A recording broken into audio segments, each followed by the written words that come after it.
What's going on, Stim Junkies? Hi, Stim Ace here with my co-host Alexander Hammerstone, looking jacked and swole and juicy as always.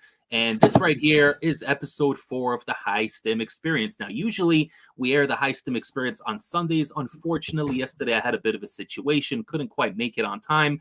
And I decided instead of scrambling last second and doing God knows what to make it on time, we're just going to do the show today. I happen to be off of work. It's a rare Monday off, but I just got back from the gym not too long ago, about an hour ago, feeling pretty damn good, a little bit hopped up because I ran a crazy combination today.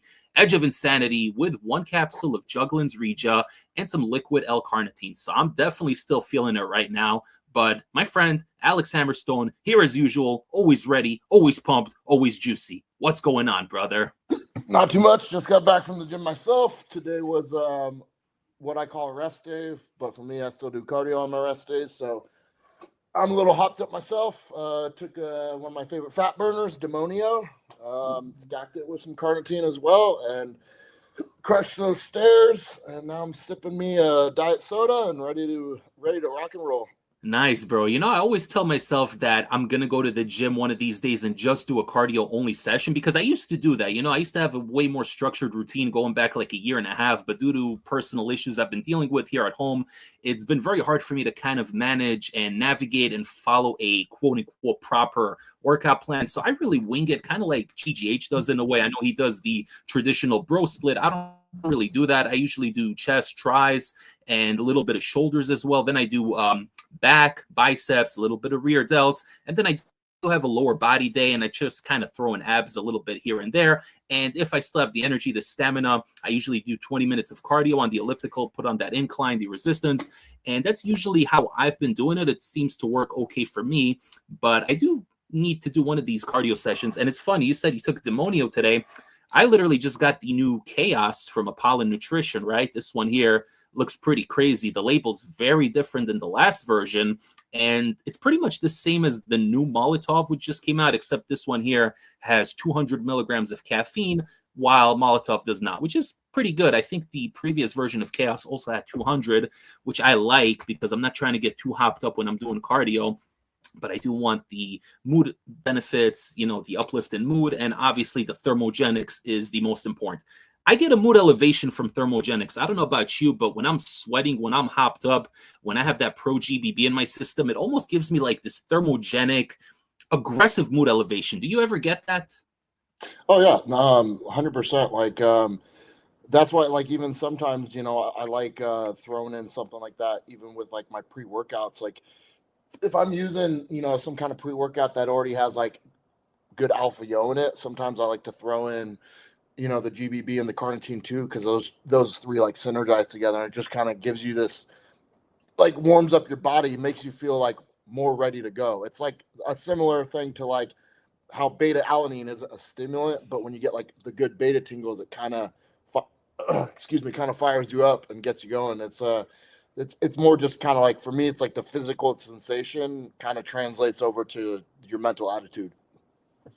I love beta alanine, man. It's great that you brought that up because I literally have the Insane Labs beta alanine on its own, and Insane Labs has probably one of, if not the best, beta alanine, and it just works so well with their alpha yo. And obviously, they have the caffeine, which I'm sure is well sourced as well. They do everything in house, little prop blends, but man, that beta alanine slaps every freaking time. Yeah, It's a lot of fun to stack. Yeah, I have a bottle of separate beta alanine just in case I ever feel like throwing an extra scoop in and just getting ridiculous paresthesia and for no reason other than freaking just being silly, but it's fun, you know? You know, they always say that sourcing matters when it comes to ingredients, but there's certain ones that I personally feel it the most for, and beta alanine is definitely one of those ingredients because I've literally had labels that claim 4 grams of beta alanine, and then they literally don't feel like anything, you know? And then you have labels that have like 2.5 or the clinical 3.2, and it feels amazing. You know which pre-workout, and I mentioned this one in my recent video, you know which daily driver has some of the craziest beta alanine that I've ever experienced? What's that? the Core Nutritionals Core Pre-Workout or Essential Pre-Workout, whatever it's called, man. I Yeah. remember when they first started sending me their products, they sent me the Fun Sweets collaboration, with the cotton candy manufacturer. And I still have all 3 tubs. And I remember, like, I was kind of excited for the flavor because being that it is a daily driver, I knew that it wasn't going to be a bad flavor. I knew that if anything, it was going to be an amazing flavor because you don't really have anything to mask in there. But besides the fact that all 3 flavors are freaking incredible, that pre-workout with the 200 milligrams of caffeine that's in there and the 3.2 grams of beta-alanine, I don't know what the hell it is about that product, bro. It hits way above its weight, and you feel the beta tingles literally for like an hour and a half. It's freaking ridiculous. Jeez. Yeah, every once in a while, some of these freaking products surprise you, man. But I always say that, like, yeah, the ingredient sourcing is such a freaking big thing. Like, there's certain ingredients, like even caffeine, man. Like I always say, like for example, like a Bang energy drink. Like I think Bang has to have like some of the worst caffeine sourcing ever. Because you drink one of those, I can still take a nap, and it says it has 300 milligrams of caffeine. But then sometimes you take a pre-workout that says it has 300 milligrams, and it has you freaking freaking rocketing for 2-3 hours. The same thing with like Alpha Yo. Some brands like the one or 2 milligrams can really hit you, and then other times it's like it doesn't even feel like it's there. So that's something that like people really gotta understand with like these supplements. Is like obviously the labels tell most the story. Excuse me, I got a bad case of the hiccups today we're dealing with. That's all good, bro. It tells most of the story, but it's not always the full story, Yeah, bro. Alpha Yo is definitely another one of those ingredients. So you have caffeine and you have beta alanine. I mean, pretty much any ingredient you can put on that same category, but ones that you really feel. I mean, like, if you take something like an alpha GBC, for me personally, it's hard for me to tell whether it's well sourced or not. Usually with tyrosine, I could tell, which is why I said in a previous episode that tyrosine is actually my favorite nootropic, especially at like 2 to 4 grams when it's added to a pre-workout, because I can feel it. I can feel that like zoomed in, dialed in focus coming about in like 10 minutes or so. That's why actually the Maniacal Pump was one of my favorite pump formulas because I have 4 grams of tyrosine. So for me, that was something perfect to pair on something like Excelsior, which is just the Stim blend with the little extra sprinkled in, or like a Smash AMF, or pretty much any of those pre-workouts that we got from highstimpreworkout.com. Where it's just a Stim blend with a little bit of extra yum-yums. I would throw on the Maniacal Pump because even with the quote-unquote underdosed citrulline in there, it still gave me a crazy pump. I responded very well to glycerol, being that I'm a bigger guy. And I don't know, that one to me is literally one of my favorite pump formulas. And spoiler alert, it's definitely going to be on the top list.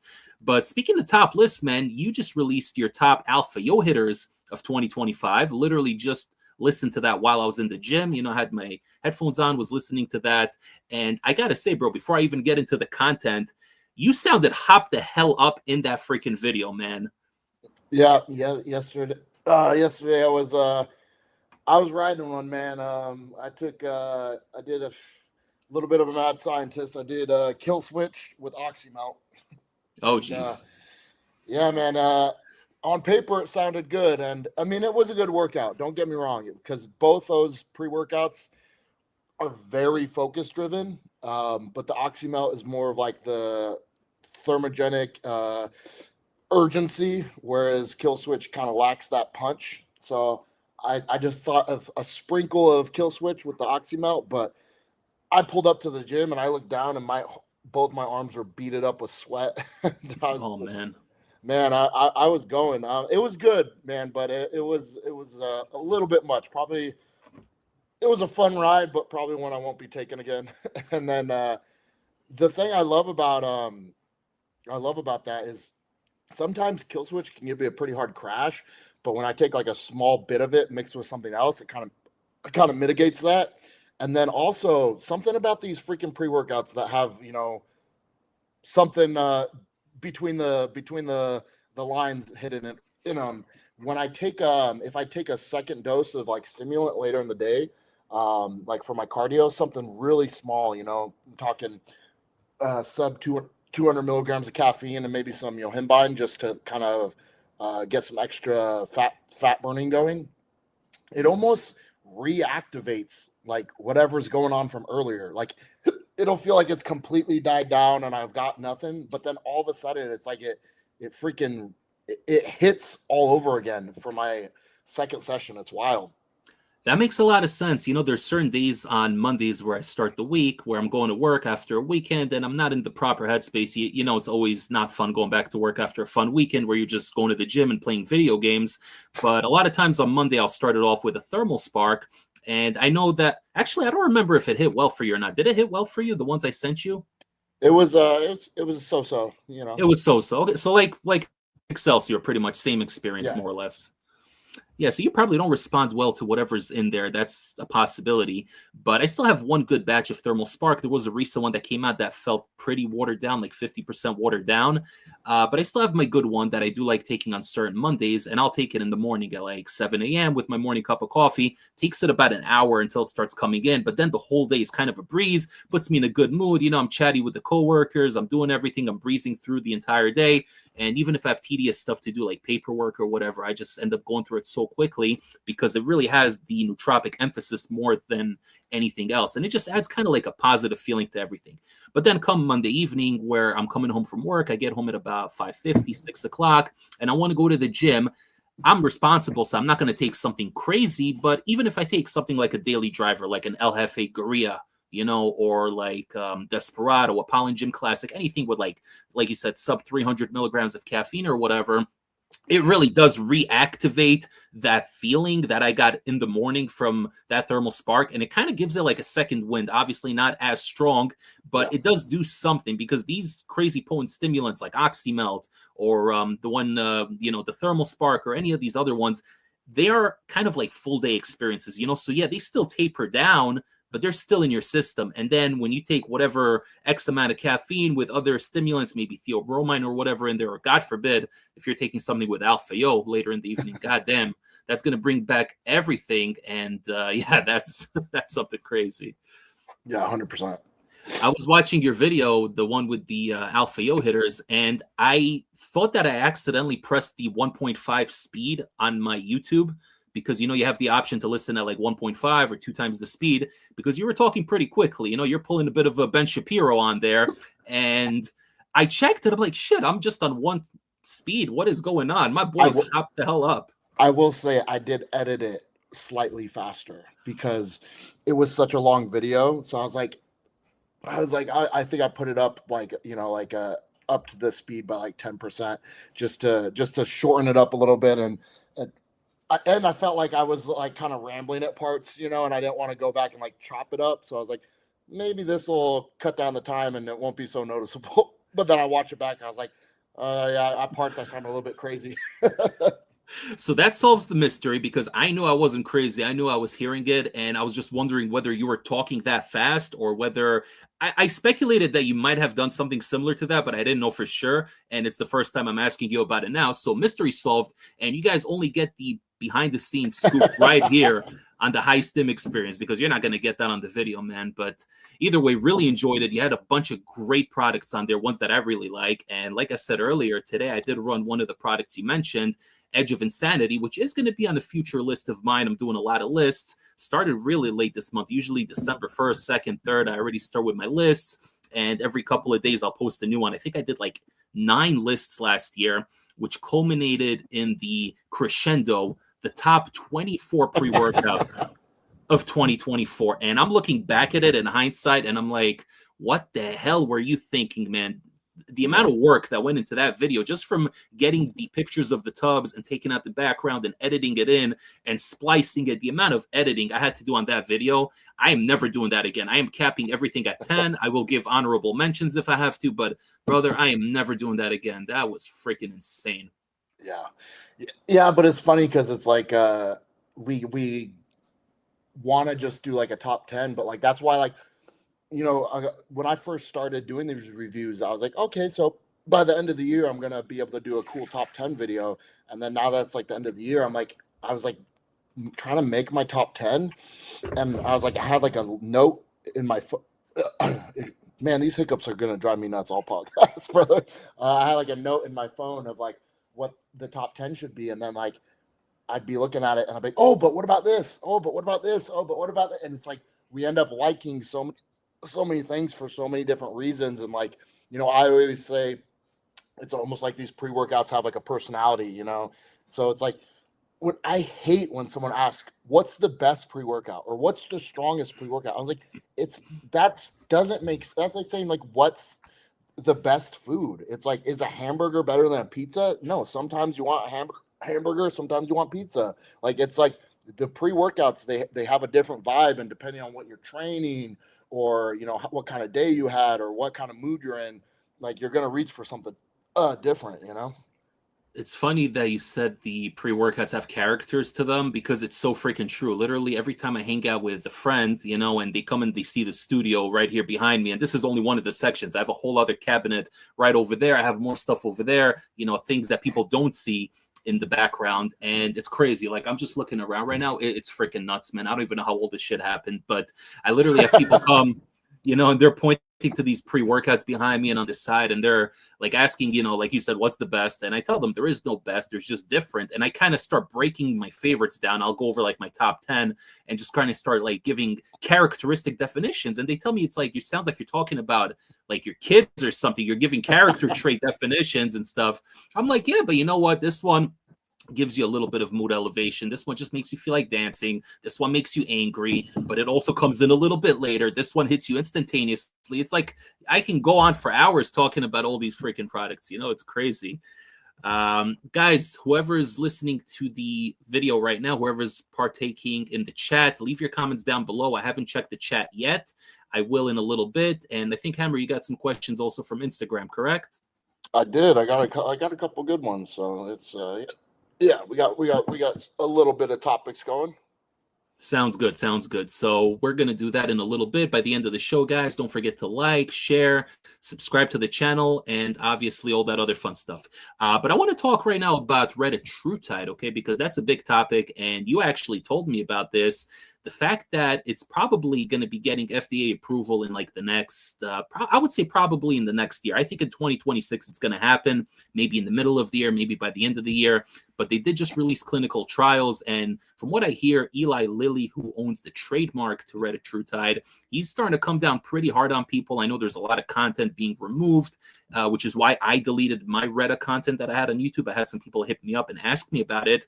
Those videos were doing really well, by the way. I had like 5K views on one of those videos, but I took it down because I don't want to take any chances talking about my personal journey. If you just talk about it as a topic, that's fine. But if you start talking about dosages and sourcing and all that stuff, that's where it gets a little bit iffy and you can get yourself in trouble. And we don't want to get in trouble, right? So that's essentially that right now. But I've also been getting emails from a couple of sources that they're not going to be selling this stuff anymore starting on January 1st, 2026, which is pretty crazy to think about. So I know some people are panic buying. I do visit the Reta subreddit sometimes. So people are panic buying. Other people are getting stuff directly from China, which, by the way, I have something supposedly on the way right now. I'm hoping that it's legit.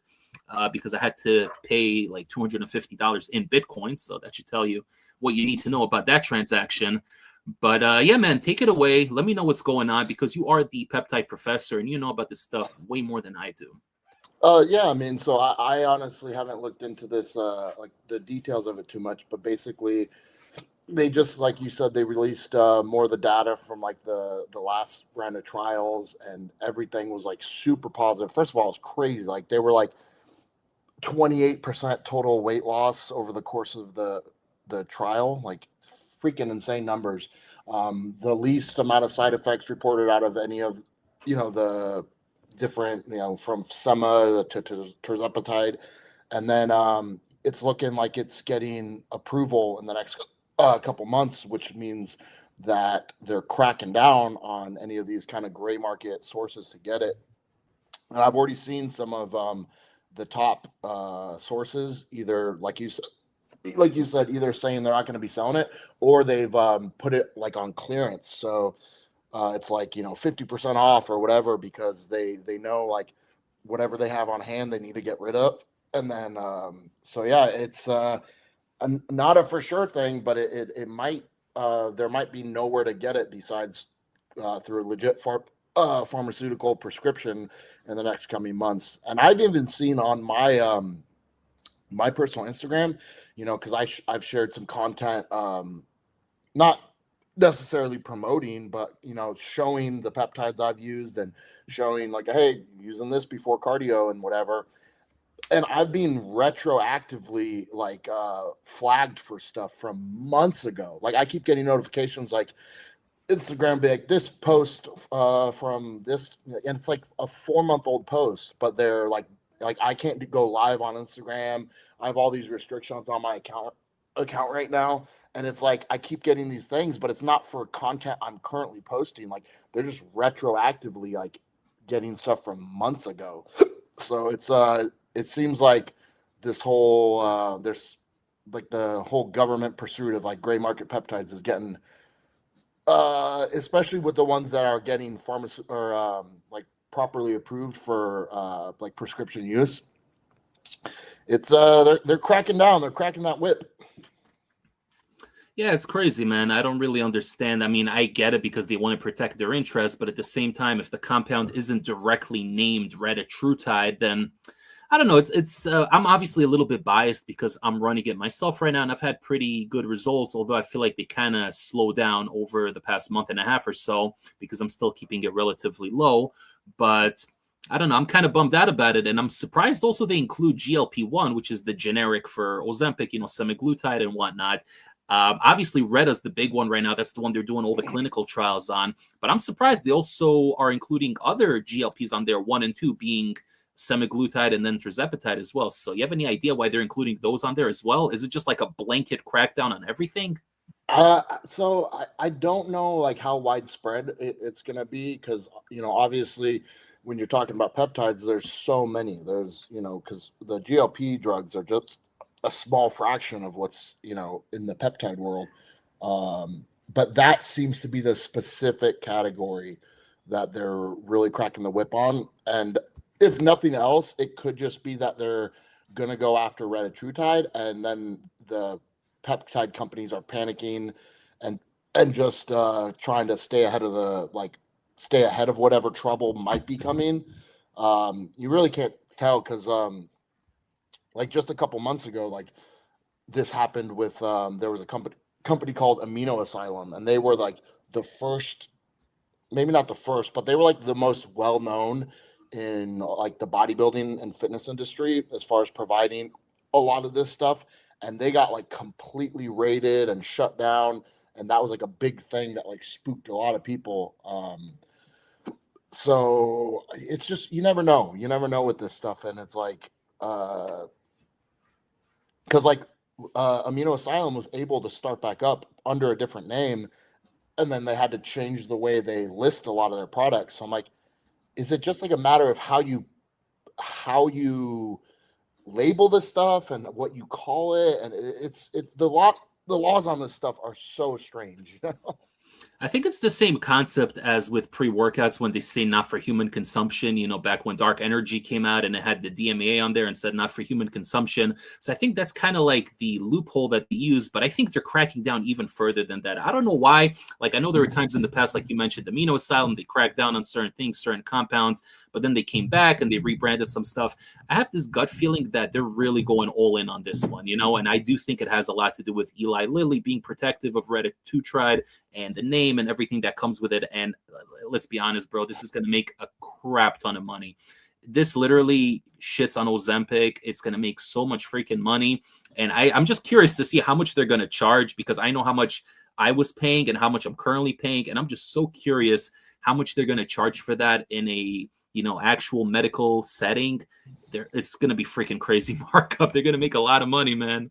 Yeah, it's going to be interesting. It's also going to be interesting to see what kind of approval process is needed for it for like insurance companies and stuff like that, and then how quickly it's going to move over to like, because I know, for example, like, you know, stuff like semaglutide, you could go to like those websites like hims.com or hers or whatever. Like I got like my you know, hair loss spray whatever with from Hims, and the prescription process, because you have to get a prescription, But the prescription process was literally me answering like a couple questions and filling out a form and then giving them my credit card info. It's like they're like, your application is being sent to one of our online doctors, and then it was like 10 minutes later I had a approval, you know. So and they've started to do that with like semaglutide. So it's basically like you could answer a question like, do you have struggles with this? And it's like, yes, yes, yes. And then you can get this prescription drug. So I wonder if Retatrutide is going to be that easy to acquire, or if it's going to require like diabetes or, you know, cholesterol problems, or, you know, something like this. You know what I'm saying? I wonder if it's going to be readily available for people who pretty much just want it for casual weight loss, or if it's going to be something that requires a legitimate like medical diagnosis. You know what I'm saying? I think initially it's going to be very hard to get it, and they're going to be very selective on who actually gets it. But as time passes, I think they're going to loosen some of those restrictions. It's pretty much the same as Ozempic. When that came out and it was just Ozempic, before semaglutide was even available as a standalone compound, you were only able to get it through a doctor if you had diabetes or whatever. And then they started kind of slowly loosening the restrictions to the point where it's insanely cheap to get it right now. And, you know, I personally just didn't have a very good experience running it. I ran it for 6 weeks at 0.25 milligrams, and I just felt sick the entire time. You know, stomach issues, nausea was just not good. And then I switched to Reta, thanks to you, and it's been really good. You know, the weight loss has slowed down a little bit, but I definitely feel like I've broken through certain plateaus I've had for a while. And I'm also running a low dose because, first of all, you know, the stuff that I had thus far wasn't cheap. And I'm waiting on a big shipment, which hopefully I have no issues getting it here.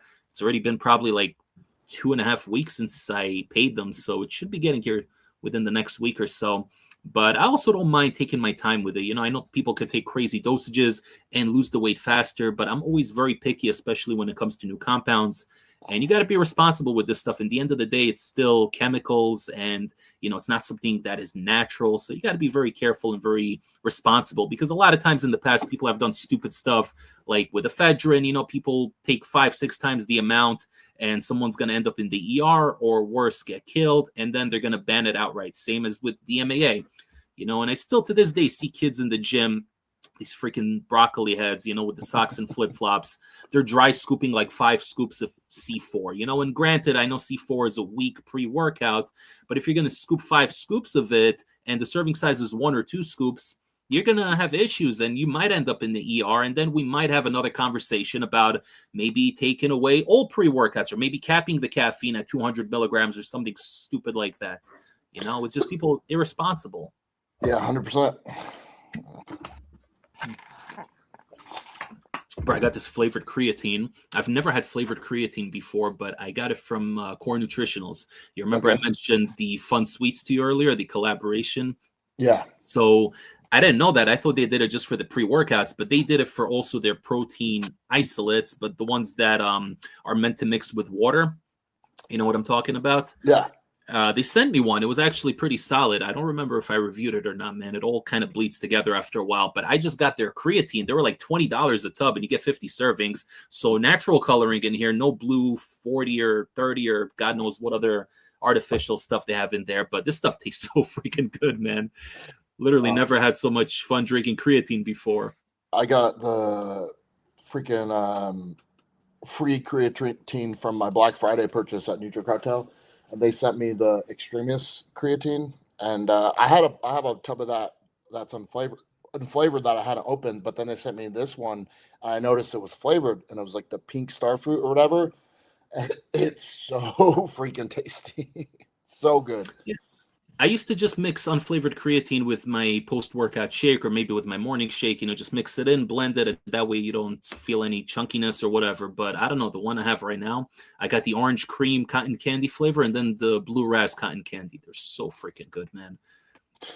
Yeah, it's nice to have something like that, because then it's like, even like I like the routine of like getting ready for the gym. So it's like I like mixing up a pre-workout and drinking something unrelated to the gym. But like I've told you, you know, I train twice, and sometimes in the evening I don't want anything stimulant wise, but like it's fun to be able to mix, like, you know, even if it's just like creatine with, you know, some electrolytes, and it's like I know it's not a pre-workout, but it's like the routine of drinking something on the way to the gym. So it's nice to have something like that with no stims.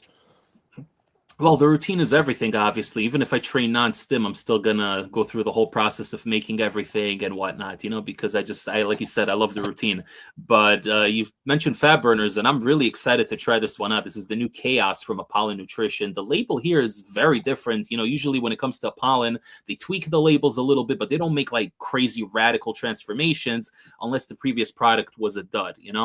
But this one here is very different. I'm not going to do the whole comparison now, but there's an ingredient in here that you told me that you actually got the standalone ingredient to test out. What was that ingredient? Because there's two ingredients in there that they haven't used. One is like the Santi Energy or something, and then the other one is I think it's Morocil. Morocil, yeah, I see that. Yeah. Moro red orange extract. Yeah, so I was kind of like looking into both of those ingredients, and that seemed to be, of the two, that seemed to be the one that seemed to be more focused on like the fat loss over time. So I went ahead and purchased that because not that I don't want to get the new Molotov or the new Chaos, but literally with my Black Friday order, like fat burners were one of the things that like I bought a lot of. I got, the new one from Infinus. I got the Molotov. I got the Leica Pro supplements, non-stim fat burner. And then they sent me Caliente as one of my free gifts. So I ended up with even more than I was expecting. So I was like, I'm not going to buy another freaking fat burner right now, but I'm curious about this ingredient. So it's something that I'm going to try incorporating over the next couple of weeks and see how I notice what effects it yields, because the thing with the pollen is a lot of times they're kind of like the first ones to throw in some of these cutting edge ingredients that are like getting new to the market. I know freaking Robic's always like on top of like the latest industry research. So if he's throwing it in there, I trust that it's something kind of worth incorporating, Yeah, it says in parentheses in the back of the label on the ingredient, it says that it's an orange extract. So, synephrine is bitter orange extract. So maybe this is like something from the synephrine family. Who knows? Especially rumors being that synephrine might be going away. But everything's freaking going away, man. Everything I freaking like is going away. Shit's pissing me off, bro. Yeah, it's wild, man. Like that's what it's like. Certain like pre-workouts with like you notice like an ingredient you like, and it's like it's almost like, man, should I stock up on this? Like you never know. I mean, granted, it's like there's always gonna be something good. Like whenever people act like the newest stuff, like dude, nothing like back in the good old days. I was like, okay, yeah, like maybe there was something like that was really awesome back then that there's not the same thing anymore, but there's always something good around, and there's like the new stuff that's coming out. Like there's always something that's like comparable, but at the same time it always sucks when something that you really liked is like, oh, now it's just gone forever. Yeah, and then your only option is to find somebody either on the subreddit that has it or pay a crazy amount of money on eBay, or sometimes you get lucky. Like I remember 2 years ago or whatever it was, I got 2 crack undead kings and they were legitimate, and I paid like $50 a tub. I don't know, the guy just wanted to sell them both, and I literally got them both for like $100. It was nuts. And he even sent me the receipt that he got from Dark Labs when he purchased it. So it was the real deal. Surprisingly, though, I mean, it was a good experience. But at the time, I had the Barbarian. And despite the fact that Undead King was actually a little bit more loaded in terms of dosages, the Barbarian always hit me way better. Yeah, I always heard that. I always heard because like I'm pretty sure the labels are the same, except Undead King adds like 100 more DMHA and 100 more DMBA or something like that. But it's almost the same, except they take like the 2 most potent stimulants and jack them up even more. But yeah, I always heard that people are like, yeah, but Barbarian's better, So sometimes more isn't better, That Barbarian always hit really nicely for me. I don't know why, though. There was a time I took it like a month and a half ago or something, the same batch that I've had for a while, and it just didn't hit. It could have been an off day or something, That happens. I told you I finally ran the God mode sample that you sent me, and I was like looking forward to like this crazy workout, but I just ran on a day where like I'd slept like crap. I mentally, like, the reason I ran it was because I mentally just was off. Like I felt like I needed something to like completely overhaul me. But dude, I think no matter what I would have taken that day, I wasn't gonna fix my mental state, you know? And then I got to the gym, and the first exercise I went to do, I had this horrible tendonitis pain in my elbow, and I couldn't do like I couldn't even press one plate with my right arm for some reason out of nowhere. And I tried to just like call it a wash and like, okay, I'll go just pump some arms or something. And I just could not get in the mood to work out. Like I could not. Like I just freaking ended up leaving the gym and going to my chiropractor to get treatment on my arm. So it's like I don't think it was like the pre-workout was a dud. I just think sometimes you have those days, man, where it's like nothing's gonna hit, you know? No, 100%. There's certain days where I'll take even literally the strongest pre-workouts, like freaking crack the OG. I mean, that one always, you know that you're feeling that one because the side effects are always there, the droopy nose and everything. But I'll even take something like that on a very bad off day, and I'll get all the negative side effects, but I won't necessarily reap any of the benefits. You know what I mean? And that's the worst. The worst is when you get the side effects, but you don't get any of the benefits. So, the whole shebang, and nothing to actually make it worthwhile. But it's happened to me. Usually if I had a long day at work and I'm feeling a little off mentally or whatever, I usually like running one of those good Alpha Yo pre-workouts because I know that even if it doesn't put me in a good mood, it will give me energy and I can channel that negative aggressiveness, put on some freaking death metal, put on some crazy shit, Children of Bodom, Amon Amarth, freaking Megadeth or whatever, and just freaking take my anger out on the weights, So that's an approach that I like to do because I can't always be euphoric, dancing and listening to Nightcore and K-pop. There's certain times I want to just freaking destroy shit, 100%. Today was kind of an experience like that. Edge of Insanity, which I haven't ran in a little while. It's been probably like a good month and a half since I ran it. And just combined it with that one Jugglin's Reject cap from Mr. White, and it hit really freaking nicely. Beautiful. Also paired a little glycerol on top of it and a little bit of liquid L-carnitine. And it was, so actually it sounds like I paired a lot of shit on it in hindsight. Yeah, but it works. It works. Oh man, I'm still feeling like freaking a little bit, hopped up, but it's nice, man. It's really nice.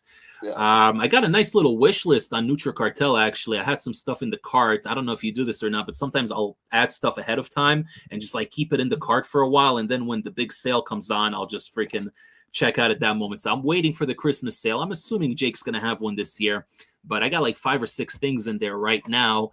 And, I'm just waiting for that 23% sale or whatever it is. And I'll take advantage of it. I'll let you know what I got in there, actually, because I got some good stuff in here. Have you had the BCAA blend from 5% Nutrition, All Day You May? I have not. Bro, I think it was on... I forgot which holiday it was. It wasn't Black Friday. It was well before Black Friday. I forgot which holiday, but they had like a crazy sale going. And I picked up some of their stuff. So I got their liquid carnitine and I got the hydration formula, and the pre-workout, the 5150. And I spent like less than $100 on everything. I got a lot of stuff. And the best product, the one that I enjoyed the most other than the pre-workout, was this hydration formula. I got the Southern Sweet Tea flavor. Brother, literally tastes like Southern Sweet Tea, man. Freaking delicious. Yeah. So I take a scoop, I put it in my gallon jug, and, I put in a crap ton of ice, take it to the gym, and I'm sipping on that throughout my entire workout. In 2 hours, I'll go through that entire jug. But so freaking delicious. And they have other flavors, but I'm going to stick to the Southern Sweet Tea because I'm really, really excited. Then I got Psychopath, which, based off of your review and recommendation, definitely going to pick that up, and it's only $35. Yeah, and that's before the sale. So I don't know, man. I hit up Insane Labs a bunch of times because there were times they sent me stuff, but they're very weird about sending stuff. So I guess if I'm not like at a certain level, they're not going to send me stuff anymore. But there was like one time they sent me something. I forgot what it was, but it was a while back. But I'm going to pick that one up. Got Maniaco Pump on here, the mango pineapple flavor, which I haven't tried because going back to what we were talking about earlier, the 4 grams of tyrosine and the 3D pump just works really well for me. And then I have 2 proteins from this company, Muscle Sport. Have you heard of Muscle Sport? I've heard of them, yeah. So they had a tournament on Instagram, where people vote for their favorite proteins. And I know there's a lot of people there that only try the mainstream shit, which is why companies like Rise make it to the finals and Apollon Nutrition gets eliminated in the second round, which to me is freaking insane because Apollon literally has my favorite proteins. But I don't know. This one got the top spot, the Muscle Sport, and I heard it actually is good. So I got 2 flavors on here. Let me know what you think. I got Santa's Cookie Crumble, very festive. And then I got the Crispy Cookie, which is like a cookies and cream mixed with chocolate chip cookies, like Chips Ahoy. So it sounds interesting. Obviously more of a dessert protein, something I would run like, maybe once or twice a week. But it sounds interesting, man. Yeah. So that's going to be my little Christmas gift to myself. I got a little bonus coming in from work, so that's definitely going to go on that. Speaking of Christmas, man, what are the plans? You got anything going for Christmas? Yeah, man. So I'm actually super freaking excited because me and my girlfriend Courtney, we're taking a trip. We're gonna go up to like northern Arizona and stay in a cabin for like 3 or 4 days, bringing the dog with us, and we literally planned 0 activities. So we're just gonna wake up and wing it every day. If we feel like going on some hikes, if we feel like going out to breakfast, if we decide we want to go around town and go shop, like whatever we want to do, we're just gonna relax and have like some no stress time. I'm not training while I'm up there. I'm not bringing any pre-workout. I'm just gonna completely turn my brain off for a couple days, have a nice reset before the new year. That's something that we tried to do like almost every year. Like we ended up kind of taking a trip around Christmas time. And nothing crazy because we always have our dog to worry about. So like it has to be somewhere we could drive and somewhere we could take him. But last year I had my knee surgery 2 days before Christmas. So that completely ruined those plans. And like, even if we were trying to plan it for a little bit later, and then it just never ended up happening. So to be able to do that again this year, I'm super excited for it, especially because like I think it'll be a nice little mental reset, before coming into the new year. And then like, I really want to like make some big pushes in like the wrestling world. So it's like going to be like time to like lock in and really work my ass off. So to have like a little bit of a deload before that is going to be nice. Bro, that sounds freaking amazing. And honestly, I think it's funny that because we're about the same age. I'm 35. I think you're 34, right? Yeah. So isn't it funny that when we're younger, when we're, like early to mid 20s, our idea of a vacation is going out, doing something crazy and partying and getting shit faced and just going to the club and whatnot. And then as you like get to the early or mid 30s, you're like, I just want a little bit of peace, quiet, and tranquility. Yep. 100%. It's so freaking true, 100%. man.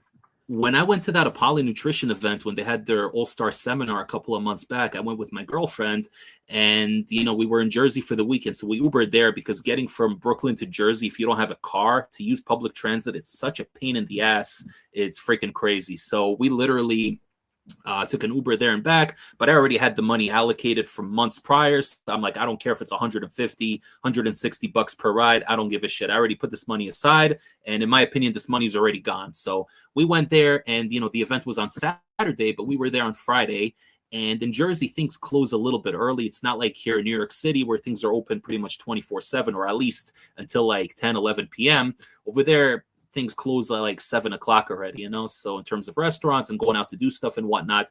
But we literally just went out and we took a walk for like 10 minutes on that Friday night. And there was this crazy Indian supermarket, like massive. I don't want to say the size of Walmart because it wasn't that big, but really big scale, massive supermarket. And you had the Indian music there. You had the Indian incense, the smoke with the smell and whatnot. And you had like a whole bunch of different dimmed colored lights and foods and desserts that I've never heard of. And we went in there walking around, and I may have hit the vape once or twice beforehand a little bit, so it kind of put me in a little special mood.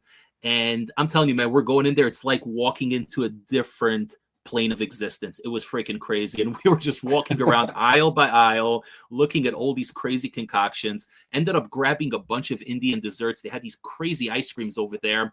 And like ones with flavor combinations you wouldn't imagine, like pistachio, raisin, and saffron. Like, sounds weird, right?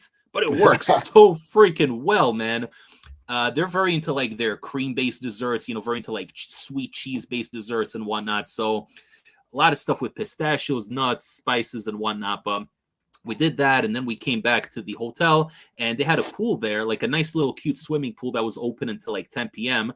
And at that point, it was like 7 or something, or no, I think it was like 6. Yeah, like 6 o'clock. So we just went swimming for a little bit, hung out. There was nobody there. It was just me and her, had the whole place to ourselves. And literally after that, just went and ordered some Uber Eats, watched a couple of horror movies on the big screen TV. And that was it, man. We stayed in. And the next day, obviously, I went to the event. I did what I had to do over there. But my point is, just like one weekend going away and just chilling and winging it and doing nothing, man, there's nothing better, bro. It's freaking incredible. 100%. Yep. So do you have any Christmas plans on this year? I'm not really sure because I work in a Jewish place, so we don't have Christmas off. So I'm not really sure. I have a lot of Jewish holidays off, which is a huge plus, but I also don't have national holidays off. So I work New Year's, I work Christmas, but my aunt might be running her Christmas dinner this year. It's every year it's a little different, and I don't know till the last second if they're doing it here because my aunt lives like 3 blocks away. So there were times I went to her for a Christmas dinner. And, there are times where they go to one of my cousins who has like a bigger family, and they're in Staten Island, which is a bit of a drag to get to. And honestly, like I'm probably not going to make the trip if that's where they're going to do it. So I'm literally going to know the day of where they're going to do it. And I'm hoping it's here because I freaking love Christmas dinner. And, it's a lot of good times that come with it. Yeah, 100%. I actually met my uncle last year because they had the Christmas dinner here in Brooklyn where I live. And my uncle came from Poland. He's, I think he just turned like 70 something. I don't know. But anyway, I haven't seen him in 3 freaking years. The last time I saw him was when I was like 5 years old, maybe 4 years old. So, I see him on WhatsApp video when we chat, but I haven't seen him in person in like 31 years, which is crazy to think about. That's wild.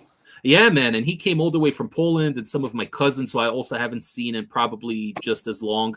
And it was very emotional, like the whole family's there. And, there may have been a little bit or a lot of booze involved. So, emotions running high. But yeah, crazy seeing my uncle who I haven't seen in like 31 years. That was freaking amazing. So I have photos from that year, and that was definitely a Christmas to remember. But we'll see what happens this year, man. Worst case scenario, I'll do what everyone else in Brooklyn does. I'll order Chinese food and I'll watch The Grinch right here at home. Speaking of The Grinch, I actually got this DVD. My mom found it somewhere. I don't know where the hell she found it. And it just says The Grinch, and it has like the animated picture. So I assumed it's the short movie from the 60s, which I love, by the way. I watch that every single year. I watch the Jim Carrey one too, but I love the original 60s animated one, man. It just has such a charm to it. But I thought this was what it was. So we popped it in the other day. We're like, okay, we got like 30 minutes. We're about to eat. Let's watch it on TV. It wasn't that. It was a motion comic where they took like the original book that Dr. Seuss wrote and they just added like a motion effect to it and they redubbed everything. So it was technically still animated, but it was like a motion book. It was very interesting. It was not what I expected, but it was pretty cool. Man, I don't think we've watched anything Christmas this year. So like normally we watch at least like a few things, but so are you a Stranger Things fan? All right, so I watched the first season when it first came out because there was a lot of hype, and I liked it. I thought it was very, very solid. But then when the first season was done, I was satisfied. I'm like, I'm good with it. And then season 2 came out, and I watched, I think, like maybe a little bit less than half. I watched like maybe a third of it, and I just like it wasn't bad, but I just kind of like fell out of it, and I never continued. So it's one of those shows where I might pick it up at some point in the future, but we'll see. Yeah, I definitely think it could have if it was a standalone from the first season, it could have been great. Like that was like perfect. I don't think it's like gone downhill or anything, but it's definitely one of those things that like over time lost the like perfect charm it had from that first season. But that being said, we've watched it, we've continued to watch it, and the new season just came out, like the first half of it, and we're watching it. And they only dropped like 4 episodes, and we're watching it, and Courtney just keeps going, I don't remember this, I don't remember that, what's going on with this person. So after we watched those first 4 episodes, they're dropping the next 4 actually, I believe, on Christmas Day. But she was like, can we rewatch it? I was like, rewatch what? She's like, the series. I was like, all 4 seasons. So we started from freaking season 1, and I think we're about to do the season finale of season 2. I think that's what we have left. So instead of our time that would have normally been allocated to Christmas movies this month, we've just been rewatching Stranger Things, which is honestly, I think maybe the 4th time I've had to watch the series, because I watched it by myself while I was in Japan. I watched like everything, and then I think we came home and I watched it again with Courtney. And then when season 4 was about to come out, whatever, how many years ago, 2 or 3 years ago, before season 4 came out, she's like, we should rewatch it.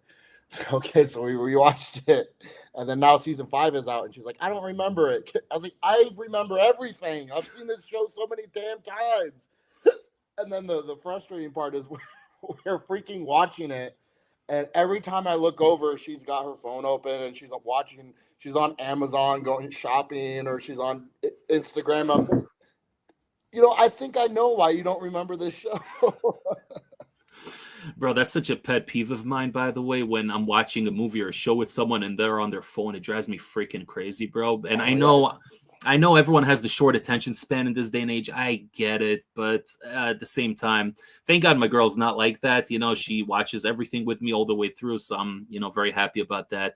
But, they have options, by the way, on YouTube, like recaps. You could just type in season 1 recap, and there's a lot of these independent YouTubers that do a way better job than like whatever the official recap will be on whatever season you watch on Netflix or whatever show you're watching. So a lot of times if if a new movie comes out, like off the top of my head, right, there's going to be the new Scream movie. Scream 7 is going to come out at some point in 2026. I might actually rewatch all the movies just because I'm a diehard horror fiend. So I might just, maybe that wasn't the best example. But if there was like a new movie coming out and there was a couple of movies prior, I would probably just do like a YouTube recap. But obviously with horror movies, I'm still in the horror season, by the way. People think October's horror season. No, boy. Around this house, horror season is all the time, pretty much the fall and the winter.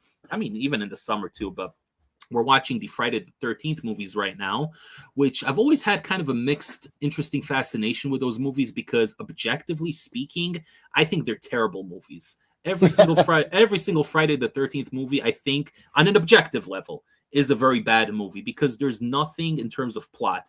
When I don't know the main character's name after 45 minutes, it means that she doesn't have a character, Even the final girl, I don't even remember her name. Obviously Halloween, Laurie Strode. You know that right off the bat. So Friday the 13th is interesting because you're watching it for the carnage essentially. And Jason doesn't get his iconic Jason look until the 3rd movie. The first movie, spoiler alert for you guys that haven't seen it, the movie's been out for 35 years. But his mom is actually the killer in the first movie. And he's just a kid that supposedly drowned. And then he comes back somehow in the 2nd movie, but he wears like a bag over his face. So he doesn't get the hockey mask till the middle of the 3rd movie. So we're rewatching. I haven't seen those movies probably since I was a teenager, and they're just as bad as I remember, but I'm kind of having fun watching them. It's no Halloween, it's no Chucky, it's no Nightmare on Elm Street, but it's still a lot of fun. But I did have a show recommendation for you because you mentioned Stranger Things, so that has like a little bit of horror elements, psychological mystery and whatnot. Have you seen the It movies with Pennywise the Clown? Yes. You have to, and I mean you absolutely must watch It, Welcome to Derry. You have to watch it. Yeah, I haven't seen a ton of stuff about it, but everything I've seen seems to be trending positively. Bro, it blew me away. Honestly, I don't get blown away by shows easily because I have very high standards. My favorite shows of all time being Breaking Bad and Dexter. I love those 2 shows to death. Sons of Anarchy is probably up there too. A couple of other shows, but I'm telling you, man, this show, first of all, the visual component of it, CGI aside, because they go pretty heavy on the CGI, especially when the monster's coming out and he opens his mouth and you see the jaws and everything. That's the only critique I have. I'm very into practical effects, so when I see excessive CGI, it turns me off a little bit. But when the show is so well done and there's good characters and the story is interesting, and not only is it interesting, it actually elevates the movies because they add so much lore and backstory, and they even tie in other Stephen King universes. Like they tie in The Shining, they tie in The Shawshank Redemption. So it's little subtle stuff, but it adds so much room to create like this whole cinematic universe. But it's done well. It doesn't feel cheap like with Marvel, where they throw shit in there just for the sake of throwing shit in there. And oh yeah, let's throw in another superhero that no one's ever heard of and whatever. You know, this actually feels like they put thought into it and they put effort into it. And you have the late 1900s setting and the 1960s. It kind of bounces back and forth. And it's really, really faithfully done. You know, you got the old cars and whatever effects they use to give you that 1960s feel.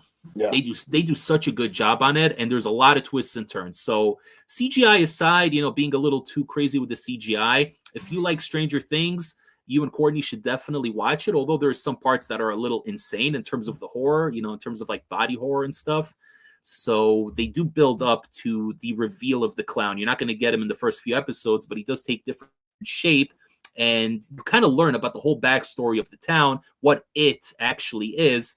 And it's amazing because I don't think this is based on any book that Stephen King wrote. I think they took some stuff from the original book and they kind of like elaborated on it, and then they added a lot of their own shit to it. So one of my friends was telling me, oh, if Stephen King didn't write it, I'm not watching it. I told him that's a very, very stupid take, because I'm telling you that this literally, I'm going to say it right here, that the Derry Show is better than both It movies combined by far. And it's not even close.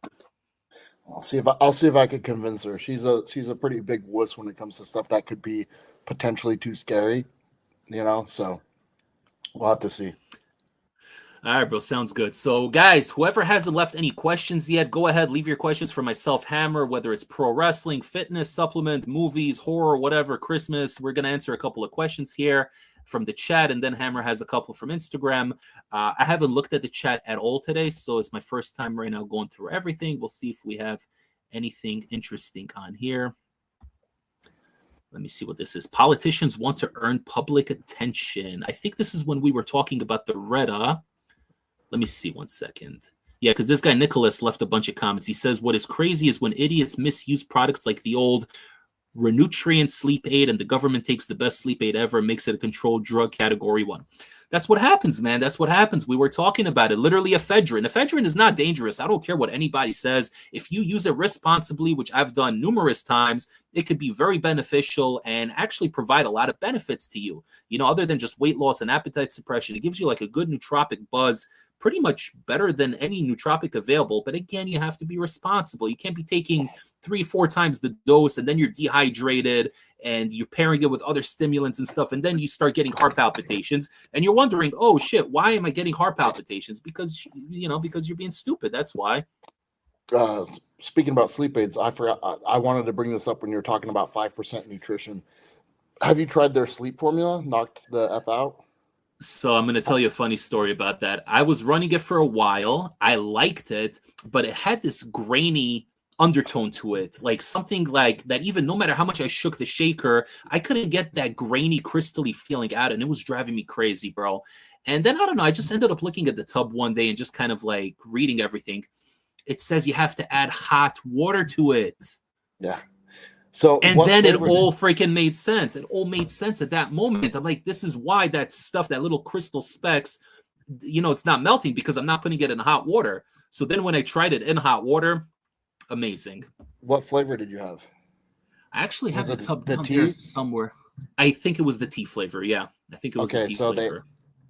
The flavor I got is hot chocolate, and it's like drinking hot chocolate, and it almost tastes like it has little bits of marshmallow in it. It's so freaking good. Like, I like it too because it's not like so heavy on like GABA. It's only got like 750 GABA and stuff. But man, like I use that supplement probably more frequently than other sleep aids, just because it's nice to drink at the end of the night, and it's different having like a warm drink rather than like sipping like cold fruit punch or lemon or whatever, to like be sipping hot cocoa like at the end of the night.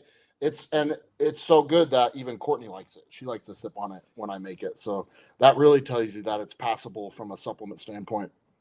Yes, so I'm going to officially add that to the NutriCartel shopping cart because you've officially convinced me, because I love hot chocolate and I don't drink it that often, so definitely going to have to try that out. Let me ask you a random question. I just thought of this right now. You ever have a situation where you brush your teeth at night and then you realize like, oh, I had the sleep aid waiting for me, and you go and you drink the sleep aid, and then you go brush your teeth again a second time. Do you do that? Well, my guilty answer will be like, yeah, I've had that situation, except not the second part. Like, if I've already brushed my teeth and then I'm like, I go back in bed, I'm sipping my sleep aid. 9 times out of 10, I'm either not brushing my teeth again, or I'm waiting until like I have to pee in the middle of the night, and then I'll do a half-ass like rebrush and go back to bed. I just have to have the minty feeling in my mouth before I go to bed. It's just, for so many years, that's how I've done it. So that's always something I found very funny. Yeah, we got our buddy in the chat here. You got to be a freak. Shouts out, brother. Shouts out, brother. Question for you, my friend. Did Hammer ever try Aventador? I have not. I actually had somebody send me a sample. One of my like YouTube subscribers sent me a sample of it, but I've yet to run it just because again, you just end up with so much stuff on backlog, and it's like when I have like a product that a company sent me to review, it's like, am I going to run this today, or am I going to run a sample of something that I can't even review, and I can't even if I like it, I can't run it again. I'm going to have to wait to buy it. So I just haven't gotten around to it, but I have a sample of it waiting. I liked Aventador. I really liked it a lot. It has a very clean, illicit feeling, if that makes sense. If I had to compare the feeling, the buzz that you get from it, it's kind of like that mood elevation you get from Demonio, right? From that Araya. It gives you like this really good mood elevation, but also a thermogenic feeling. And I think the label only said like 30 milligrams of synephrine or something like that. It wasn't anything significant, but the 2 or 3 times I ran it, I was always sweating a lot on it, but in a good way, not to the point where I'm kind of like tweaking out and then I'm shaking. It was always a good experience. I really liked it. But I picked mine up from Shredded RX. I don't even think they sell it there anymore, so I don't know what the deal is now. Is NutriCartel having a Christmas or New Year's sale? Yeah, I'm sure they're going to have both because Jake's just that kind of guy. And yeah, I'm pretty sure they're going to have it.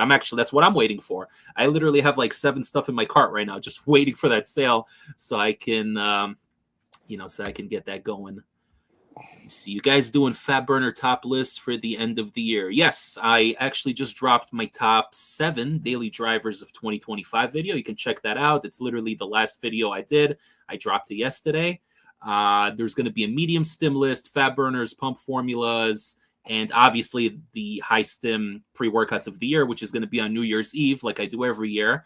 I don't know if I'm going to do nootropics this year because I started my lists late. I had a lot of stuff going on in my personal life, so I just haven't started on time. I usually plan these things out in advance. I did like 9 lists last year, which was a crazy undertaking, 2 videos a week. And this year, I'm probably not going to do that. I don't even know if I'm going to do the top proteins of the year, but definitely fat burners, pre-workouts, and pump formulas, 100%. And Hammer just released the video as well, so tell them a little bit about that. Yeah, I just did my top 5. Well, it ended up being 8 because I had some honorable mentions. I did my top 5 Alpha Yo slappers, but I might do a top fat burners video, but I feel kind of I feel like I'd be kind of an imposter making that video just because I don't try a lot of fat burners. Like if I did a top 5, it'd be pretty much only the ones I used, because I don't really use a lot of fat burners. I use like specific ingredients that I'm purposely looking at for my specific use situation, which is like usually non-stim products that I like to take before cardio. So I don't use a lot of stim fat burners, and I definitely don't like to use any like illicit fat burners because it's like if I'm gonna be taking my DMHA, I'm using that specifically for a certain day of the week for training. So there's a lot of products that I won't even touch. Like, so people might be curious about like, whatever, Oxy Elite or whatever, Black Widow or this, that. And it's like, I don't know, because I'm not going to take that product. Like, so I might do one. Like, I might say it just to show like what I like to use, but at the same time, it's like I don't really try the gambit of fat burners. Just a little bit of tip I can give you, just because it's the end of the year, it doesn't mean that this is the only time you can drop these kind of videos. I literally did a video 5 months ago, top euphoric pre-workouts you could still get in 2025. And I just did it as like a mid-year type of thing to switch things up, like a little bit of extra content. And, you could always do that come the new year, so it gives you more time to kind of experiment with other stuff. And yeah, you could do something like that. That's definitely an option as well. But I'm definitely going to be looking forward to that. And we have the last one here. He says, thanks, dude. I have stuff in my car too, waiting for Jake to let us know. I'm trying to get the kitchen sink and new stuff from Project M Supplements. That Rhino one looks cool. Have you tried it yet? So I've reviewed both, and I actually have both available for sale if you want to pick them up for me, because you're going to save a lot of money by doing that. They only have like 2 or 3 servings each missing. So hit me up on Instagram at HeistAmace, and we'll work something out, all right? But yeah, Project M Supplements. Speaking of Project M Supplements, they actually just sent this one my way, and I know you have this one coming as well, the Mindfuck pre-workout version 2. And, the first version I had, the one that had Trump going one-on-one with the alien or the predator, whatever it was, that one was a little underwhelming, if I'm being honest, because the label was pretty crazy. But it was kind of like a very nootropic experience. Nothing, it wasn't a bad pre-workout, but it wasn't what I expected. It didn't line up exactly with the label. So this new version here, I haven't tried it yet, and I heard good things about it from people that did run this one initially. I heard good things about it, but here's the little caveat, and I don't want to sound like a pussy because, flavors are just flavors and whatever. But this here, the flavor here it's a plum flavor. I don't know what the first word is. Damson plum. I don't know. I guess a kind of plum, right? When I open this tub, you ever smell something so synthetic and so lab made that when you take a whiff of it, it kind of goes from your nostrils straight down to your throat and it chokes you and you start coughing? Did that ever happen to you? I think I've probably had that experience at least once or twice. Okay, so take that experience and amplify it by 5. Literally just opened this thing, nowhere near my face, by the way, just opened it on the counter, and whatever little whiff I took of it made me start coughing so much both times. And I'm kind of scared to run it, honestly. If I'm being honest, I sound like a pussy, but HeistAmace is kind of scared to run it. I'm worried I'm going to have some bad reaction to it or whatever, but I'm eventually going to have to run it. But that's kind of my little dilemma right now. That's interesting because I'm usually such a huge fan of their flavors. Like they do a lot of like flavors that are like a fruity, creamy flavor, and I think I love them. Like, so that's interesting to hear that. I wonder if I have the same flavor of it coming. So I guess we'll see. I think they only have the one flavor. I could be wrong, but yeah, usually their flavors are very good. Even the Judgment Day, which is their most stim-loaded pre-workout out of their entire lineup, even that one tasted really good. The Demon Semen. God damn, what a flavor name. But even that one tasted really good, So I don't know. This is like the first one, and it could be it tastes better. There were times, even with proteins and obviously with pre-workouts, when like the smell's a little iffy, a little chemical, but then once you mix it in with the water, it's fine. I've had that experience as well. So it could be it's okay. I'm just going to have to like put a clamp on my nose or something and then just shoot it down and pray to God that I don't have any bad reaction to it. Oh, I would, before you continue, it just reminds me just because like yesterday I ran the Oxymelt, we talked about, and my powder is all clumps, and it clumped up into different little balls. So I have to take the balls and I have to like break off pieces slowly to weigh it. And I'm weighing it, and I'm trying to get exactly 5 grams because Oxymelt is not when you want to, accidentally got 8. That could go from having a good workout to ruining your freaking day. And I'm breaking little pieces off, and then I grab like the next little ball, and I'm trying to break a piece, and a big piece of it falls in the cup, and it went up to like 7 grams. And there was a little bit of liquid in the cup. So now I reach into the cup, and I'm pulling this clump out. Now there's a little bit of moisture on my hand, so like the powder's getting on me. Whatever. I drink the drink. The taste lingers in your mouth forever. It's just such a unique, like it's weird because at first you're like, this is gross, but it's not so gross. Like, it's not like I'm going to throw up gross. But that little bit of like touching and fiddling with the powder and like it being moist, I had the smell kept like whiffing into my nose all workout from like, I guess from my fingers. And then like all day, I felt like it was like burned into my nostrils. And by the end of the day, I was like, I'm getting freaking sick to my stomach from smelling this freaking Oxymelt. Like I felt like it was just like everywhere I went, I was smelling Oxymelt. Yeah, bro, that one and Smash in particular are two that had a very pungent scent to it. And yeah, no, literally, we have a comment here. It says Smash AMF is like that for me. Yeah, straight up, Smash Yeah, is it's the another same. level. It's the same exact flavor. So one final question we're going to take here before moving to the Instagram questions. He says, another question. Have you guys tried the UK labs? This was my first high stim pre. No other ones have compared to that basement formula that you always describe, not even dark labs. So I actually, if you haven't seen my review, it's a little old. It's from like a year and a half ago, but check it out because I actually took that one and I did what I call an in progress review where I actually go to the gym and I record myself at various stages. So like, 10 minutes after drinking it, 20 minutes, 45 minutes, an hour after, and you kind of get to see and go through the experience with me. I wish I could do that more often, but due to time and whatnot and my work schedule, I'm not able to do those kind of reviews as often as I'd like. Once in a while, I still put out that kind of review.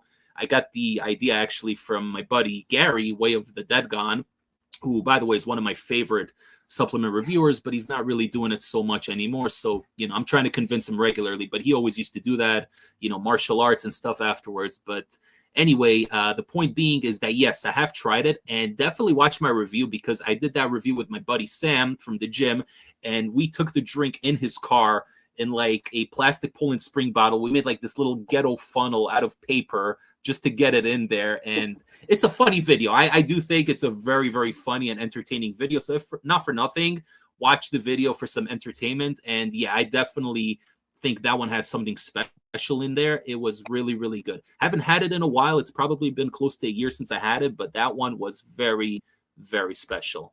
And with that said, we're going to go to your Instagram questions, Mr. Hammerstone. Oh, well, before I get to that, the weirdest thing ever just happened to me.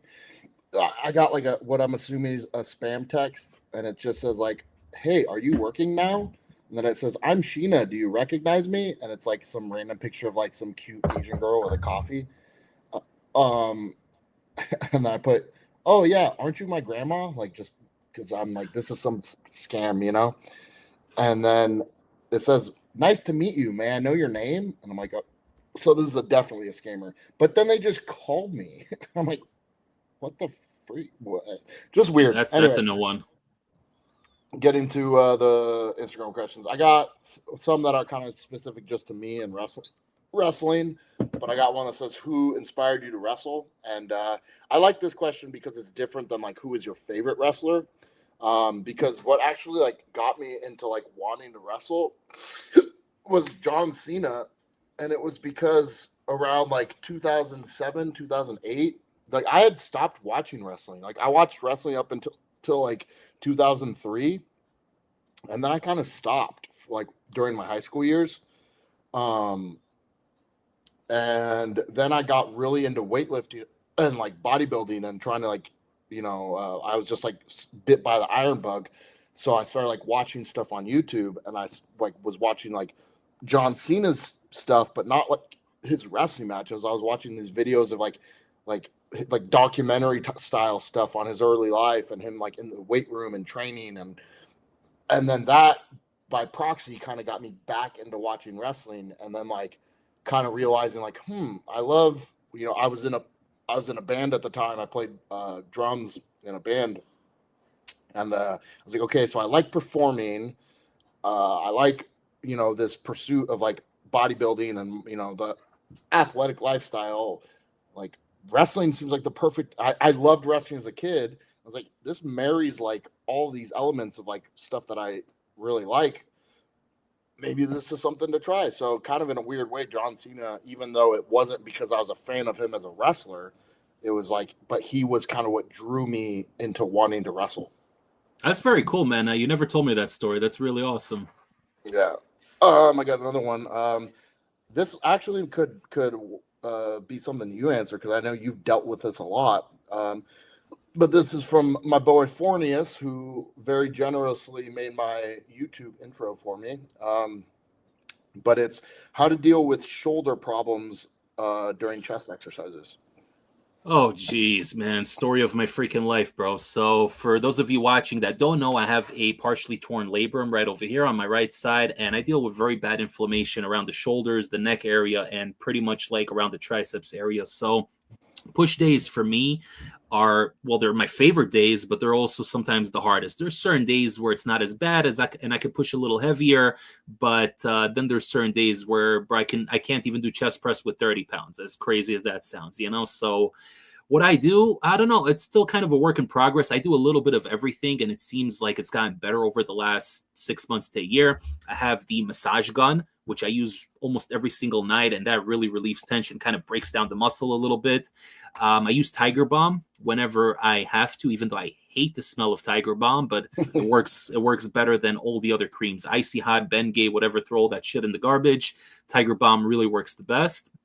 I also have one of these, actually got it right over here, these little, vibration machines. They send like a little static throughout your muscles, so they work pretty well. So I use that sometimes. It's been a little while since I used that. And most importantly, what I feel like helped me the most, when I was going to physical therapy for a while for my shoulder, things were getting better. And, due to insurance, medical billing bullshit, American healthcare system issues, I no longer go to physical therapy, but I still do a lot of the exercises. So a lot of the extensions and whatnot, and a lot of band work, I do that regularly. And I actually incorporate them into push day. I will kind of dedicate the last 30-35 minutes. I'll just be in the cables area. I literally did this today.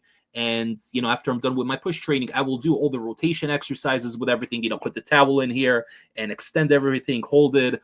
There's certain exercises you could do without any equipment that will help as well. So literally a lot of these exercises make a big difference, and you don't have to lift heavy. As a matter of fact, the lighter, the better. You can kind of work your way up a little bit because you're dealing with like micro muscle tears, so you really have to be careful.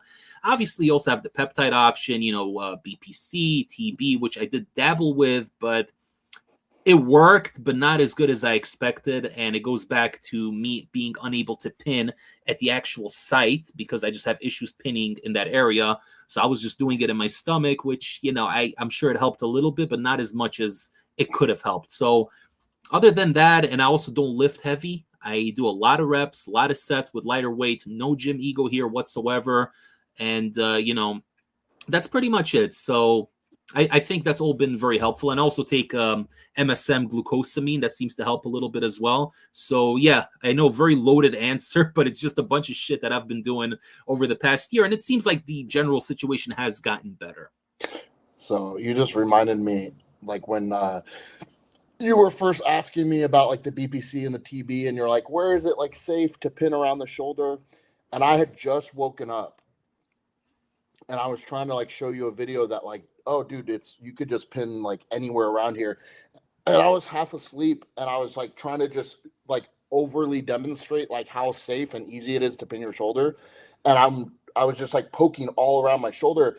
And then I was like, I was so tired that I was like, oh, like, did I even take the cap off the needle? And I was like, I stopped the video because I thought I like didn't even take it off, or the needle was broken, or I wasn't pinning. I was like, what the?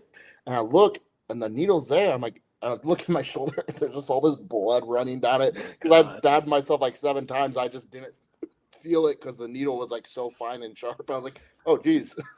So that's the thing with like those insulin pens. If you sit there and like slowly push it in, it's like it stings when it breaks the skin. But if you just like dart it, you don't even notice. And that's what I was doing to myself for to try to demonstrate, like be like over exaggerate it. But like I was like, I wasn't even feeling it. So I was like, what the heck? And then like there's just all this blood coming out. But for me, I've had some shoulder issues too. I think the biggest thing you said was yeah, like these like different exercises you could do. Depending on what type of shoulder injury you have, I always tell people to follow this page on Instagram called Squat. God, still with the hiccups, man. Squat University, and they have tons of short form content of like warm up and prehab and rehab exercises for different injuries and different situations. So they have tons of stuff depending on like your shoulder problems. And when I had these shoulder issues, there's been times when it gets so bad that like I can't do anything. And I'll go through a couple months where I'm really diligent with these exercises, and it always gets better. And then I'll maintain it for a little while, but then like I get into like I could skip it today. And then the next thing you know, I stop doing them for a couple weeks. and then a couple months later it flares back up because I'm stupid. But like if you take time to do like a 15-minute prehab of like a couple different exercises, a lot of the times there's just a weak link somewhere, you know, some kind of impingement or some kind of muscle that's underdeveloped and it's causing this pain. So it's definitely something to look into, you know. But a lot of the time when it comes to this weightlifting game, you do it long enough and you're never going to be able to train completely pain-free. 100%. One more thing to add to it, and we kind of touched upon it, but just to emphasize is that it's as its own point. I very much believe in warming up, even when you're doing sets. So before you even get into your working sets, I always do like 2 or 3 warm-up sets. Like I'll literally take 30-pound dumbbells and just do flat chest press with 30s, you know, before I get to my 60s or 65s, you know, whatever I'm running that day.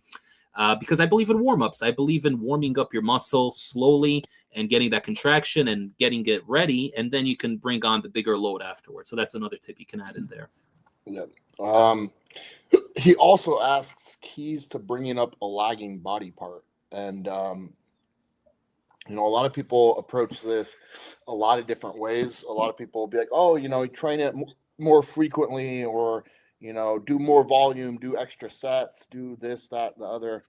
And those can all work and they all have their place. But I think the number one thing is just execution. Like 9 times out of 10, when someone has like a bad body part, with the exception of people who are like, oh, I can't grow my calves. And it's like, do you ever train your calves? You know? But for the most part, if someone's consistently training something, but it's not developed, I'm like, okay, let's see how you do the movement. And they have really piss poor form and execution, or they're doing it in a way where like they don't connect. Like there's so many times when people like, you know, see my, you know, my weightlifting content. They're like, why do you go so slow? Or why do you do this? Or why do you, it's like, I'm using the muscle like to do it. Like I used to lift way more than I do now. Like I could squat 500 pounds for reps when I was 100% natural before I'd use TRT.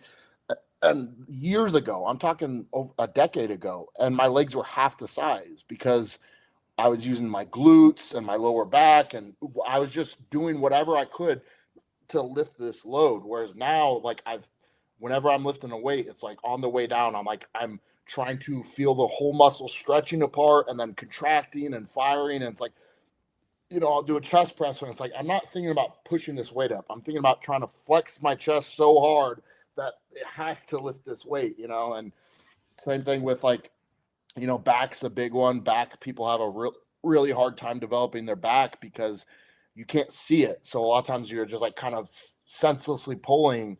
And it's like when you could find ways to like, the first thing you should do when you have like a weight in your hand or, you know, whatever, is like, what muscle are you using? Engage that, you know. And it's like, as you're pulling or as you're pushing, like if you don't feel any activation in the muscle you're trying to train, it's like, what are you doing? You know, like there's so many exercises that people just kind of just senselessly do. They're doing chest flies, but they're doing this the whole time. And it's like, what's your chest doing right now? Absolutely nothing. Like, so it's like, you know, you're here now, that's a chest fly, but you see people all the time.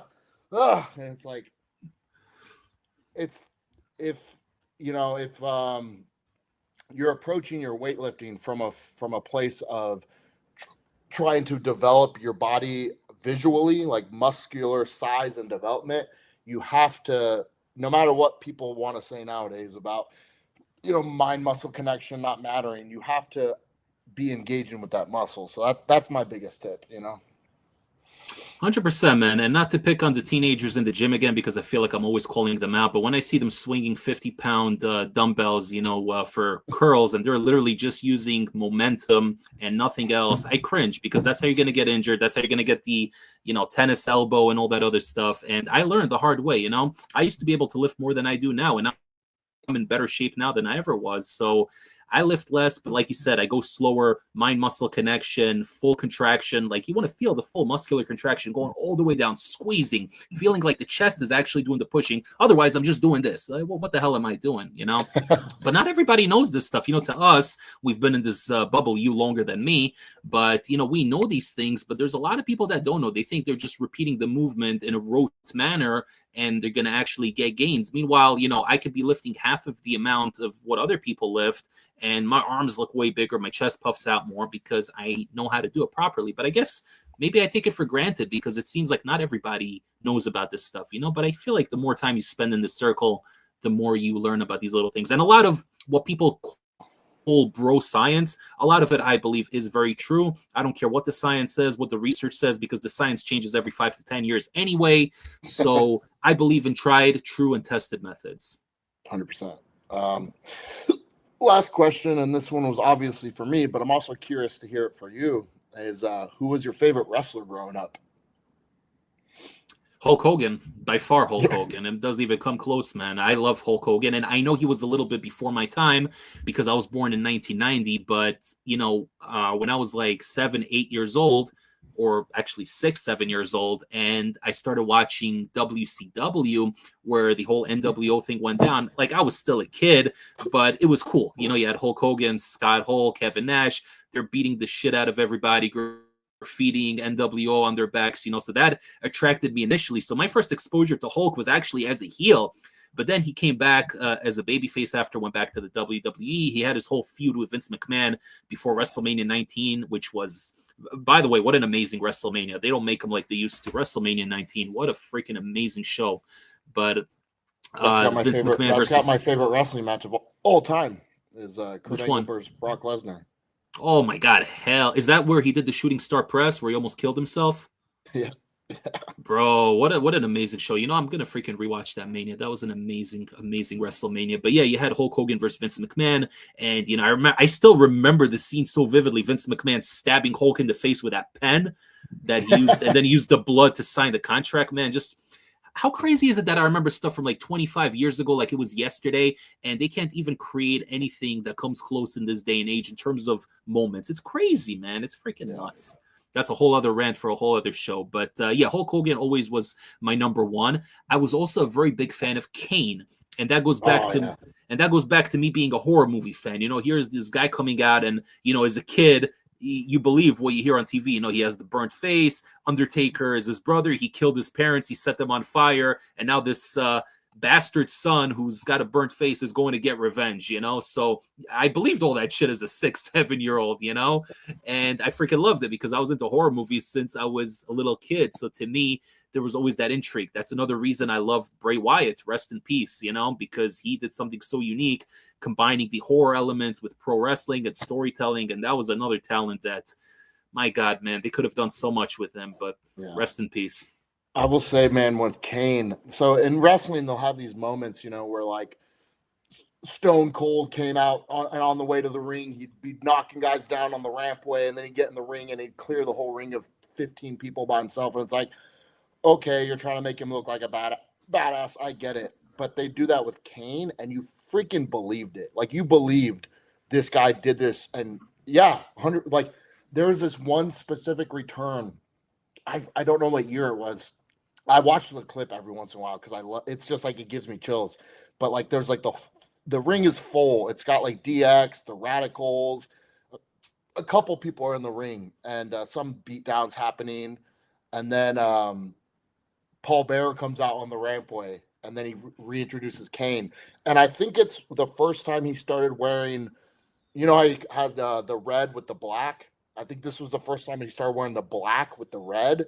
So it was like the darker outfit, and he comes out and he just looked freaking massive. Like, I don't know if he was returning from injury or whatever, but he was taking his vitamins and his time off, and he just gets in the ring and he just wipes out everybody. He's double choke slamming people, and it's believable. Like, you're like, yeah, he can do that. Whereas like when they do it with The Rock or with Austin, you're like, okay, yeah, whatever. Like, but yeah, Kane was just this he was a freaking force of nature that you believed in, you know?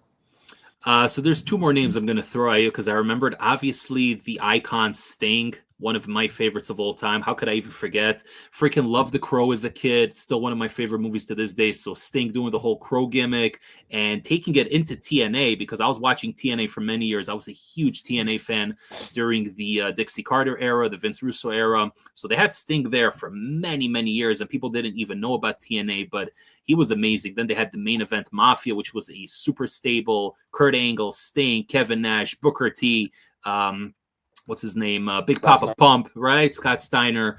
Freaking amazing, man. That was such a good time. And in general, I think that his debut in WWE was one of the most chill-inducing things I've ever seen in my life. They did such a good job on that debut. Unfortunately, they fumbled pretty much everything after that. But that debut, when he came out with that freaking music and the crow sounds and, Dolph Ziggler's laying in the ring dead for like 15 minutes straight, you could poke so many holes at that. But in terms of an epic moment, man, Sting was, oh my God, just next level. But I have one more, and this is going to be a very weird one because he's not particularly popular. Samuel Shaw. You know Samuel Shaw, right? Yeah. And what's his name right now? Dexter Loomis, right? That's the name he goes by now, right? So I was watching him, of course, in TNA. He got his start over there. They had a segment called TNA Gut Check. It was kind of like a reality little segment, and new prospects would come there. And there was 3 judges. I think, what's his name? Bruce Pritchard was one of the judges. Taz was one of the judges, and they would basically select people. So you had Joey Ryan make his appearance there. Sam Shaw, he went by Sam Shaw back then, had like the spiky hair. And I think they brought him in or they didn't bring him in, but he ended up in the company later. He did a gimmick, and it's funny that he calls himself Dexter Loomis now because he literally did a Dexter gimmick from the show Dexter. He literally wore the same outfit, the kill suit that Dexter wears. He did this crazy stalker gimmick. He was going after Christy Hemme, and it was super creepy, like super episodic. He would like take bits of her hair and plaster it onto a doll he had in his house. He lived with his mom. You could just look up Samuel Shaw TNA on YouTube. You're going to see a bunch of clips. And again, it goes back to my horror roots, being that I'm into all this horror crap and I'm a certified psychopath. But, he's a modern example of someone I really liked. And I liked the way he worked also. He always had a very believable way of working. Even if he did a finish like the rear naked choke, he just made it very believable. So add that to the honorable mentions. Okay. So freaking the people, my favorite growing up is going to be pretty funny to most people because people think of me as like a musclehead now, but growing up I was like really small and scrawny. So those were the wrestlers that the smaller people were like the ones that I was like relating to. And like my favorites growing up were X-Pac and Jeff Hardy. Good choices. And I just I loved X-Pac. I don't know why. I thought his like outfit was cool and the Bronco Buster. Jeff Hardy, obviously, whatever, was cool. The Swanton Bomb and just everything about it, I freaking loved. As time went on, I got into like freaking Triple H. I remember like just thinking like that was like when I first started thinking like muscles are cool. Like, and I remember like one day like after because we couldn't always watch wrestling because we didn't have cable. But like I remember one time like we stayed up late on like Saturday night and when it was like Shotgun Saturday night or maybe like Sunday Night Heat or something, and they would show like the recaps of Raw and there was like they had this clip of like Triple H walking down the ramp and I was like he looked so cool, like just so like a superhero. And I remember like the next day like going to school and I'm thinking like I want muscles. And so like before like school started, I was like in the bathroom doing sit-ups and like push-ups and like somebody like walked in and like awkwardly like got off the ground and like ran out like so embarrassed. Oh my God, that's great. But after that I got like super into Brock Lesnar and like Kurt Angle, like just something about like that's when I started appreciating like the athletic intensity and aggression of like pro wrestling. And those guys, like there's just no two that did it better. And like again, like starting to get into the idea of like wanting to like be big and muscular, who else exemplifies that better than Brock freaking Lesnar, Bro, to this day, Brock overshadows everybody, and it's not even close, man. Even Braun Breaker, who's pretty freaking jacked himself, you put him side by side next to Brock Lesnar, it's not even, bro, it looks like his dad, in comparison. It's not even. But Angle and Lesnar always had amazing chemistry. I loved all their matches. I loved their storylines. Those two were freaking gold together. One more note about Jeff Hardy, because you brought him up, and then we're going to go because we're already going for almost an hour and 40 minutes. Have you seen any of his stuff in TNA where he was the heel Immortal Champion? Very little of it, to be honest. He was so freaking amazing in that role, and I know that behind the scenes he was dealing with addiction and stuff during that time, so it wasn't a good place for him to be, but they managed to take that real life drama that he went through and really like bring it, like he channeled whatever he had into that run he had as a heel, and it was so good, man. I know he's always the baby face. Jeff Hardy's always been cool, and he was always the baby face, but I'm telling you, for those couple of months where he was the Immortal Champion, some of the best TV I've ever seen. That and the Broken Universe he did with Matt Hardy in TNA, that was next level. But we could talk about that on another show, man. Those were some freaking, those were good times. And with that being said, guys, we're going to call it. I know there's a crap ton of comments I'm seeing here from Iron Scooby and a couple of people in the chat. I apologize for not getting to it, but we're going on an hour and 35 minutes. So we're going to call it for today. Want to wish everybody a very Merry Christmas or whatever holiday you're celebrating. Happy holidays to everybody. Hope you guys enjoyed. Don't forget to leave a like on this video on your way out. Greatly appreciate it. Subscribe for more top-tier content. I'm dropping a bunch of lists this year, and so is my buddy Hammer. I linked his YouTube in the video description. I'm also going to pin the comment. And, yeah, give me a follow at HiStimace on Instagram. And, obviously, Hammer, give your plugs, my friend. At Alex Hammerstone, and you guys know the spiel. Whatever questions you got, if you drop them below, we'll try to take a peek at them and bring them on the next episode. So don't feel like you'll get left out. Sounds good. Sounds good. All righty, brother. Thank you once again. Amazing show. Amazing time as always. We'll see you next time for more.